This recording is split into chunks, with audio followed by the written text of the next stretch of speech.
आपको आप देख रहे हो, मैं बता रहा हूं आपको, देखो 50% आप में से लोग 50% आप क्या सोच सकते थे, मैं आपको पूछता हूं, आप क्या सोच सकते थे चुनाव से पहले? आप सोच सकते थे कि अयोध्या में बीजेपी हारेगी ना? आप सोच सकते थे कि नरेंद्र मोदी काशी में से जान बचा के निकलेगा, मतलब मार्जिन ऐसे तुक्के से निकलेगा? सोच सकते थे? मैं आपको बता रहा हूं, जैसे ये अयोध्या में हारे वैसे यहां पे हारने जा रहे हैं।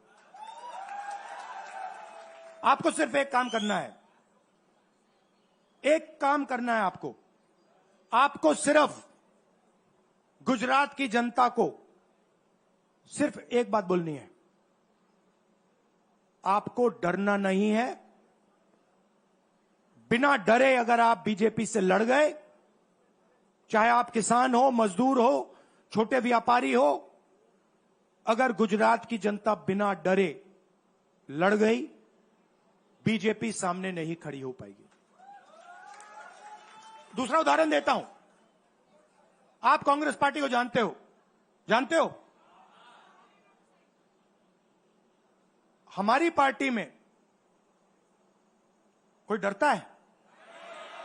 कैसे मालूम?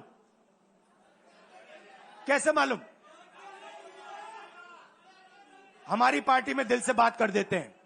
बड़ा सा बड़ा हो, राहुल गांधी हो, हमारे पार्टी के लोग कहते हैं राहुल गांधी, मुझसे कहते हैं, मेरे कमरे में आके कहते हैं, राहुल जी ये जो आपने किया हमें अच्छा नहीं लगा।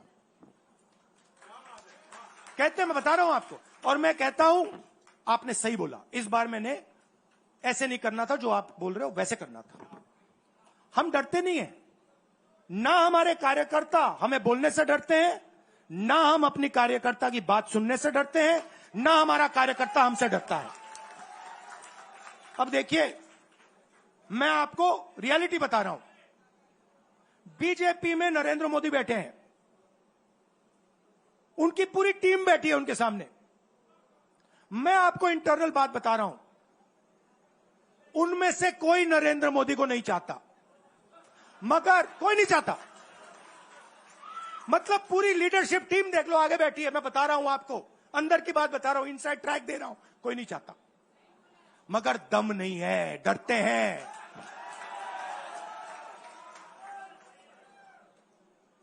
अगर नरेंद्र मोदी जैसा लीडर कांग्रेस पार्टी में होता, पूरी कांग्रेस पार्टी खड़े हो जाती, कहती है नहीं हम डरते नहीं है, हटो यहां से।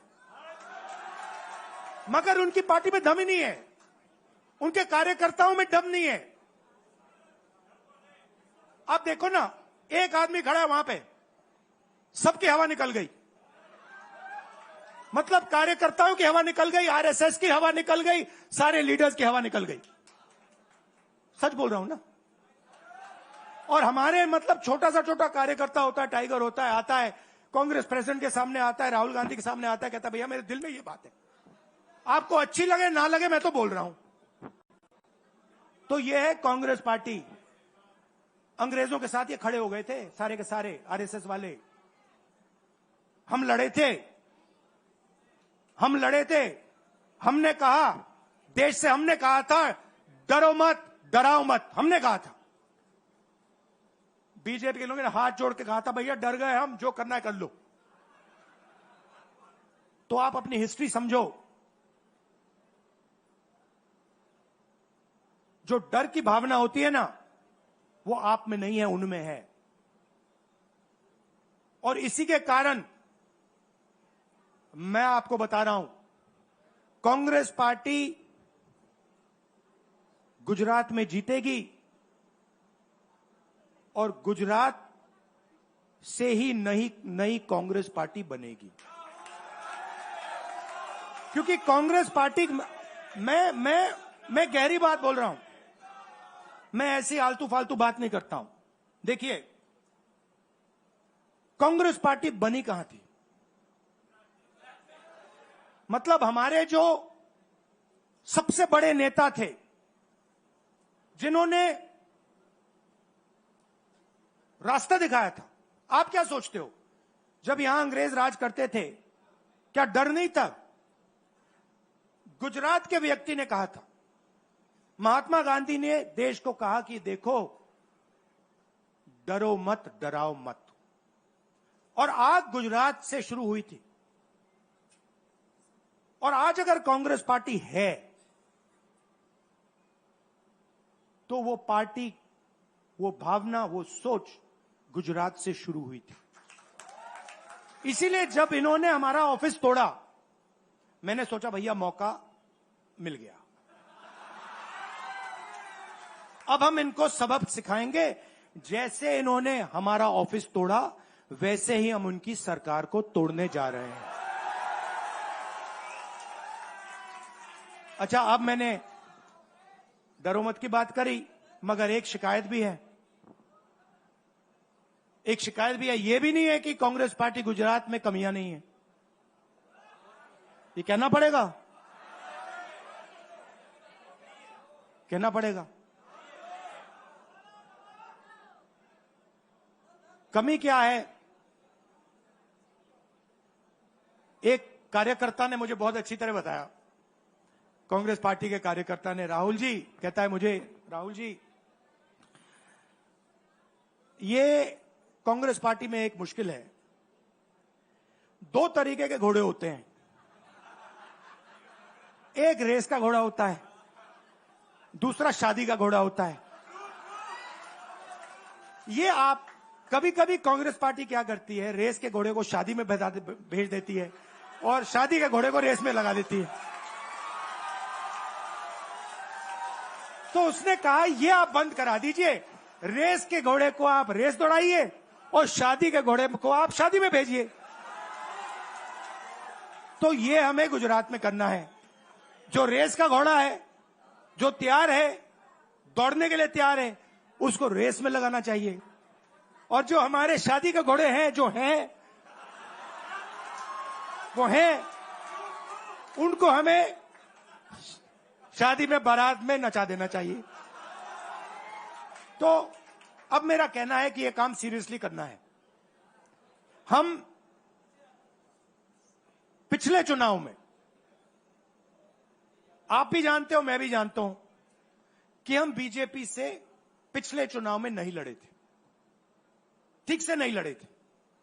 उससे पहले चुनाव में 2017 में हम 3 महीने कह लो, 4 महीने कह लो, 4 महीने 3 महीने हम लड़े और नतीजा आपने देखा। आपने देखा, गुजरात के सीनियर नेताओं ने मुझे बस में कहा, मैं बता रहा हूं आपको इनसाइड ट्रैक, मुझे बस में कहा कि राहुल जी, गुजरात में हमें 40 सीटें मिलेंगी। मैंने उनसे कहा 40 नहीं, हम चुनाव जीतने जा रहे हैं। और 16 सीट से हम चुनाव हारे। अब 3 साल है, 3 महीने में हम फिनिश लाइन तक पहुंच गए थे। 3 साल में हम फिनिश लाइन को मतलब उधर पीछे छोड़ के निकल जाएंगे। मैं आपको यहां कह रहा हूं कि आप लोग गुजरात में कितने साल बाद,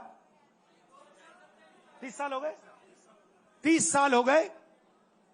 मैं आपको बता रहा हूं, मानो ना मानो, आप में से 50% अभी मान रहे हैं और 50% कह रहे हैं नहीं भैया नहीं होगा। जो 50% मान रहे हैं, मैं आपसे बात कर रहा हूं, जो 50% मान रहे हैं, मैं आपसे बात कर रहा हूं, आप लड़ जाओ और ये बाकी 50% बैठे हैं, उनकी माइंड बदल दो, नैया पार हो जाएगी, सरकार बन जाएगी। और मैं आपसे कहना चाहता हूं कि एआईसीसी की टीम, राहुल गांधी, मेरी बहन, सारे के सारे सीनियर लीडर आपके साथ यहां खड़े होंगे, आपके साथ मिलकर इनकी सरकार को तोड़ेंगे। आपने बहुत सहा है, बहुत लाठियां खाई हैं, बहुत अपमान हुआ है आपका, गालियां खाई हैं आपने, अब बहुत हो गया। अब इनको हमें सबक सिखाना है और हम इनको हराने जा रहे हैं। और नफरत से नहीं, मोहब्बत से मोहब्बत से आप देखना, मोहब्बत से हम इनको हराएंगे। कैसे? क्योंकि नरेंद्र मोदी जी का जो विजन था, वो गुब्बारा जो था वो फट गया है, फटाक से वो फट गया है। आप सोचिए, पार्लियामेंट हाउस में नरेंद्र मोदी वहां बैठे, मैं यहां, और मैंने प्रधानमंत्री जी से उनके सामने कहा कि नरेंद्र मोदी जी, आप एक व्यक्ति भी नहीं कह सकता हूं, पता नहीं आप क्या हैं, क्योंकि आपने ही कहा कि मैं नॉन बायोलॉजिकल हूं, मैं बायोलॉजिकल नहीं हूं, और मेरा सीधा डायरेक्ट कनेक्शन है ईश्वर से। अरे भैया, आपका डायरेक्ट कनेक्शन है ईश्वर से, तो अयोध्या कैसे हार गए? कैसे हार गए? तो हमारे प्रधानमंत्री सोचते हैं कि बाकी सब लोग बायोलॉजिकल, गुजरात की जनता बायोलॉजिकल, गांधी जी बायोलॉजिकल, हिंदुस्तान के किसान मजदूर सब लोग बायोलॉजिकल, और Narendra Modi non biological. Speaker sir ने मुझे कहा, ऐसे मत बोलिए। मैंने कहा, मैं थोड़ी बोल रहा हूं, ये तो प्रधानमंत्री बोल रहे थे, मैं तो उनकी बात कर रहा हूं। स्पीकर बिल्कुल चुप हो गए। बात तो सही है, बात तो सही है, ये राहुल गांधी के शब्द थोड़ी है, ये तो हिंदुस्तान के प्रधानमंत्री के शब्द हैं, नॉन बायोलॉजिकल। अब सोचिए, वो व्यक्ति जो अपने आप को नॉन बायोलॉजिकल समझता है और देश की जनता को बायोलॉजिकल समझता है, कि मतलब मैं यहां और बाकी जनता वहां, वो गुजरात को विजन कैसे दे सकता है? जो किसानों का दर्द नहीं समझ सकता, मजदूरों का दर्द नहीं समझ सकता, डायमंड इंडस्ट्री में जो काम करते हैं उनका दर्द नहीं समझ सकता, नॉन बायोलॉजिकल व्यक्ति वो गुजरात को कैसे रास्ता दिखा सकता है? नहीं दिखा सकता। तो अब आपका काम है गुजरात को विजन देना, गुजरात के युवाओं को, किसानों को, मजदूरों को, माताओं बहनों को विजन देना कि भैया हम आपके लिए ये करने जा रहे हैं। आपने हमारा मैनिफेस्टो देखा? हिला के रख दिया था बीजेपी को, आपने देखा? वैसा मैनिफेस्टो बनाना है गुजरात के लिए। गुजरात की जनता से मिलकर 1 लाख लोगों ने हमारा मैनिफेस्टो बनाया था। वैसे ही हम गुजरात में लाखों लोगों से पूछकर अपना मैनिफेस्टो बनाएंगे, गुजरात को विजन देंगे, और फिर चुनाव पूरा दम लगा के लड़ेंगे, और यहां इनकी जो सरकार है उसको तोड़ के हटप्परे कर देंगे। आप सबका दिल से धन्यवाद। आखिरी बात मैं कहना चाहता हूं, यहां जगन्नाथ यात्रा हो रही है, आप सबको, और जो यात्रा में भाग लेंगे, आप सबको शुभकामनाएं देना चाहता हूं, और दिल से प्यार देना चाहता हूं। आप सबका दिल से धन्यवाद। नमस्कार, जय हिंद। अभय मुद्रा, डरो मत, डराओ मत। विपक्षना नेता, विधानसभा कांग्रेस पक्षना नेता। If you like this video, then like, share and subscribe to ET Now.